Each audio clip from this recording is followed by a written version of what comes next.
요즘 뉴스 보시면 막 금리 인상한다 그런 얘기 많이 나오죠. 그래서 집값 떨어질 거다. 괜히 좀 무섭습니다.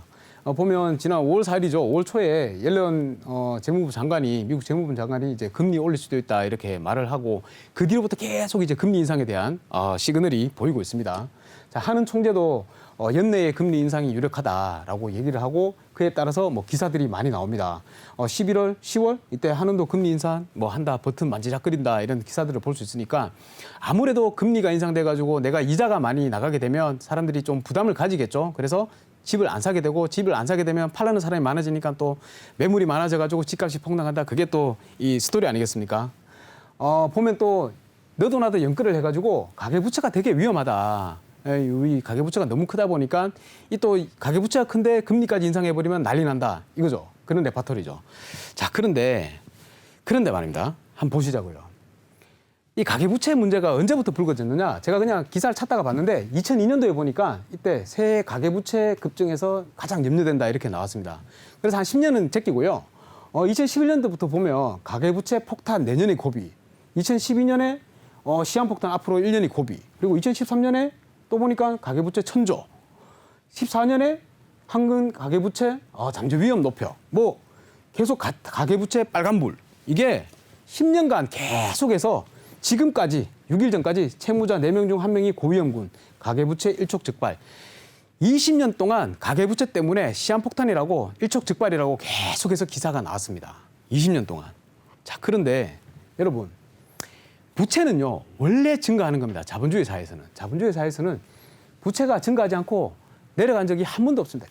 계속 증가하는 겁니다. 왜냐? 경제가 성장을 하고 돈이 그만큼 많이 풀리기 때문에 당연히 부채가 증가할 수밖에 없는 거죠. 이거는 자본주의 시스템을 조금이라도 이해하시는 분이라면 다 아실 내용입니다.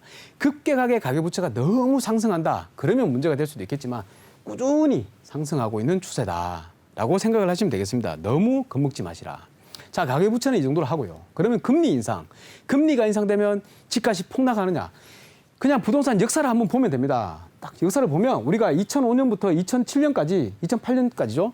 이 금리가 3.25%에서 5.25%까지 2%나 상승을 했습니다. 상승을 하는 동안 어떻게 됐습니까? 이게 주택가격지수인데요. 이 그래프로 보시면 이게 내려갔습니까? 쭉 올라갔죠. 금리가 오르는데 왜 집값이 오릅니까? 말대로라면 금리가 오르면 집값이 내려야죠. 떨어져야죠. 자, 그리고 금리가 내리는데 여기는 또 가격이 내려갔네요. 자, 왜 그렇습니까? 자, 이거를 전반적으로 잘 파악을 하셔야 됩니다. 금리가 오르더라도 제일 중요한 게 뭐냐면 금리가 얼마나 급격하게 상승이 되느냐. 금리가 오르더라도 경제가 성장을 하게 되면요. 당연히 성장하는 폭이 크기 때문에 집값은 계속 오르게 되고요. 자, 그런데 대신에 문제가 되는 것은 우리가 뭐를 보면 되냐면 가계부채입니다. 부채에 의한 연체율이 얼마나 증가하느냐. 이게 중요합니다.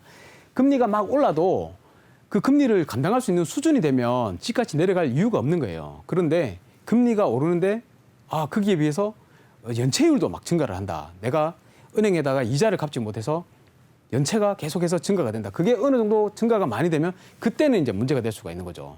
그때는 이제 우리가 집을 보유하는 것보다 차라리 은행에 더 넣어놓는 게 더 많은 금리로 인한 수익을 가져온다 이러면 당연히 다들 집을 팔고 은행에다가 현금을 맡기겠죠. 그렇게 되는 시기가 오면 그때는 문제가 되는데 그게 아니면 큰 문제가 없다는 겁니다. 지금 현재 보면 우리나라에 요게 가계대출 연체율이 나타내는 그래프인데요. 지금 현재 사상 최저입니다. 0.2%입니다. 그래서 여러분들께서 아무런 걱정을 하실 필요가 없다. 아직까지도.